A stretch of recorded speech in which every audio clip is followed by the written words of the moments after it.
नमस्कार, स्वागत सत्कार, बेहद आभार दोस्तों। मैं आपका दो लोकपाल फौजदार। पीछे देख लीजिए, जवाहरगंज की एक जगह है। ऊपर आप देख पा रहे हैं मोटे मोटे अक्षरों में लिखा हुआ है कार्यालय जवाहरगंज व्यापार समिति डीग। और साथ में ही देखिए डीग के माननीय युवा विधायक डॉक्टर शैलेश सिंह जी भी यहाँ हाथ जोड़ करके अपने जन्मदिन की बधाइयाँ प्राप्त कर रहे हैं। बिल्डिंग जर्जर है। एक तरफ झालावाड़ घटना के बाद स्थानीय प्रशासन लगातार जर्जर बिल्डिंगों को चिन्हित कर बैरिकेडिंग कराने का कार्य कर रहा है, चाहे वह शीश महल का हिस्सा हो या फिर यहाँ पर भी। हालांकि निर्देश दे दिए गए हैं, आज रविवार है, एक दो दिन में शायद यहाँ बैरिकेडिंग भी हो जाएगी।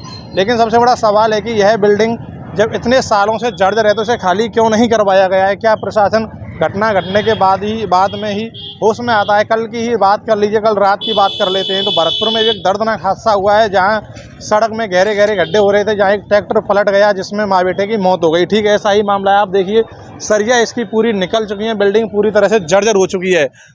अब कब क्या घटना घट जाए इस बारे में कुछ कहा नहीं जा सकता। और यहाँ देखिए नीचे एक बाबा साहब हैं, आराम से अपनी दुकान चला रहे हैं इसी में। जैसा कि हरगोविंद जी यहाँ के अध्यक्ष हैं, इनकी देखरेख में इस व्यापार समिति का संचालन हो रहा है। उनका कहना है कि भैया मैंने तो दुकानदारों से कह दिया है कि खाली कर दें, दुकान खाली नहीं कर दें। एक बार इनसे ही बात कर लेते हैं पहले आकर। साहब क्या नाम है आपका? मेरा नाम तो मुरारी है, तो पूछ लो बगल में किसान है। नहीं, आप दुकान चला रहे हो यहाँ पे, अगर कोई घटना घट गई तो कौन जिम्मेदार होगा? तो वैसे बैठा हूँ, कहाँ करेंगे आप? इनसे बात कर लो, खास ये दुकानदार है ना बगल में, किसान इनसे बात कर। आप यहाँ वैसे ही बैठे हो, आप किराया नहीं देते इसका? वो सबका छुआ है, पर मैं तो कल करे जो हवाल करते, मैं तो वैसे बैठा हूँ। मुझे नहीं, जो यहाँ के अध्यक्ष हैं वो ये कहते हैं कि भैया मैंने तो दुकानदारों को बोला है, पर दुकानदार खाली नहीं करते जगह। हम कहाँ कर सकें बताओ, हवाल करो तो। यानी कि जिम्मेदारी कोई लेना नहीं चाहता है, घटना घट जाए वो एक बात अलग है। और भी मैं आपको घूम के दिखाता हूँ। देखिए एक बार इधर से दिखा दीजिए, ये यहाँ से रास्ता होगा शायद ऊपर जाने का, जहाँ तक है मेरे हिसाब से, या फिर कोई कमरा वगैरह होगा। तो देखिए पूरी बिल्डिंग यहाँ क्षतिग्रस्त हो गई है, सरियों पर बस ये बिल्डिंग टिकी हुई है। और ये देखिए जो बाबा यहाँ दुकान कर रहे हैं, इसके ऊपर आप देख सकते हैं छज्जा पूरी तरह से डैमेज है, गिर चुका है। थोड़ा सा हिस्सा है, कब गिर जाए, कब इनके साथ घटना घट जाए कोई पता नहीं। लेकिन ये बाबा भी अपना बचाव करना चाहते हैं कि भैया मैं तो कल मेरे यहाँ तो कुछ भी हो, मुझे कोई मतलब नहीं है, जैसा आपने अभी वीडियो में सुना होगा। आप इधर हिस्से पे आ जाइए, ये देखिए पूरी तरह से यहाँ की दीवार भी इसकी डैमेज है। और इसका जो एक बरामदा यहाँ था, 58 साल पहले इसको बनाया गया था। 58 साल पहले यहाँ एक लाल पत्थर बताया जा रहा था, जो शहीद स्थल के रूप में जाना जाता है, या शहीद नाम था। उसके बाद क्या नगर पालिका की कोई मतलब आपसी तालमेल, आपसी गठजोड़, या फिर और कोई कारण होगा, जब 58 साल पहले यहाँ व्यापार समिति बना दी गई, जिसका एक कार्यालय बनाया गया। एक बाबा साहब और बैठे हैं यहाँ, इसी में दुकान कर रहे हैं। बाबा साहब क्या नाम है आपका?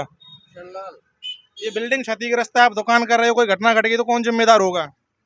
कैसे बताऊँ, जो घटेगी घटी, मैं क्या बताऊँ। घटना तो आपके साथ ही घटेगी, आप बैठे हैं, आप दब जाएंगे मलबे में। और जो परमात्मा करेगा वो तो हुआ। अब कोई चाहता है कि इतने घटने, इतने क्षतिग्रस्त नहीं है। क्या क्षतिग्रस्त तो है, टूट रहा है सारा और सरिये निकल रहे हैं बाहर। भाई ये देखो, ये रख रखाव तो है नहीं इनका, व्यापार समिति वालों का। बात तो ये है ना। नहीं, आप तो किराए पे रह रहे होंगे, अगर आपको लगता है कि बिल्डिंग खराब है भैया, कोई घटना घट जाए, आप दूसरी जगह ले लीजिए फिर। हम दूसरी जगह ले लें, क्योंकि जो यहाँ के अध्यक्ष हैं वो कहते हैं कि भैया दुकानदार दुकानें खाली नहीं कर रहे। मैंने तो कई बार बोला है। क्या कहोगे? हम क्या कहेंगे बताओ। ये बिल्डिंग व्यापार मंडल की बिल्डिंग क्षतिग्रस्त है, इसके बारे में। व्यापार मंडल की बिल्डिंग है ही, और 1960 में ही जगह नगर पालिका ने अलॉट करी, और लगभग 65-67 में बनकर तैयार हुई। और यहाँ एक प्याऊ चलाई, और 8 नीचे दुकान, और ऊपर हॉल है, 2 मंजिल बिल्डिंग है। अभी कछु बिल्डिंग को हिस्सा गिर पड़े हो या को, हम यहाँ बिल्डिंग सही करावे के ऊपर के मरम्मत करावे की सोचे। दुकानदारों को नोटिस भी दे रखे हैं, कोर्ट में भी केस कर दिया है, खाली कर दो, ये खाली नहीं करते हैं। और बिल्डिंग गिरास हुए, कल को कोई बिल्डिंग गिर जाए, हादसा हो जाए, तो हमारी कोई जिम्मेदारी नहीं होगी। प्रशासन देखे और इसको भले ही गिरा दे। ये दुकानदार खाली क्यों नहीं कर रहे? खाली ये करते ही नहीं है, ये इनका अपना इंटरेस्ट है, ये खाली नहीं करते। नहीं, क्या बोलते हैं? कुछ नहीं, वो कोर्ट में पहुंच गए, कोर्ट में केस में जो कह रहे कुछ नहीं है, जाते नहीं है, तारीख पर पहुंचते नहीं है, कुछ होता ही नहीं है। कोर्ट तारीख पर तारीख चल रही है, 2-3 साल मुकदमा है करे खाली करने का। दोस्तों चीज़ क्या है मैं बताता हूँ, कारण क्या है कि दुकानदार दुकान क्यों खाली नहीं कर रहे हैं। महज 100 से 200 रुपये जहाँ तक है महीने का जा रहा होगा, आप सोचिए डीग जिले में 5-5, 6-6 हज़ार, 10-10 हज़ार रुपए में जहां दुकानें किराए पर मिल रही हैं, जो आदमी 100-200 रुपए महीने में दुकान लेकर के यहाँ बैठा हुआ तो वो खाली क्यों करेगा। अभी दोनों दुकानदारों से बात की है, दोनों का यही कहना है कि घटना घटे तो घट जाए, हमें कोई मतलब नहीं है। तो सोचिए किस तरह के स्थानीय लोग भी ऐसी घटनाओं के लिए जिम्मेदार रहते हैं।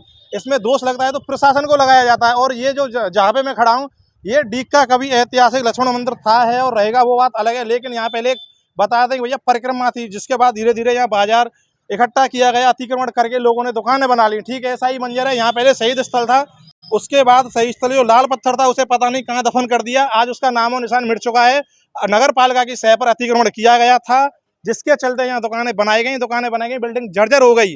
अब घटना घटेगी तो प्रशासन के ऊपर टाल देंगे, भैया प्रशासन की जिम्मेदारी, जबकि खाली यही लोग नहीं कर रहे जो यहाँ पर अपनी दुकानें चला रहे हैं। आपकी क्या राय, कमेंट जरूर कीजिएगा। जय हिंद, जय भारत।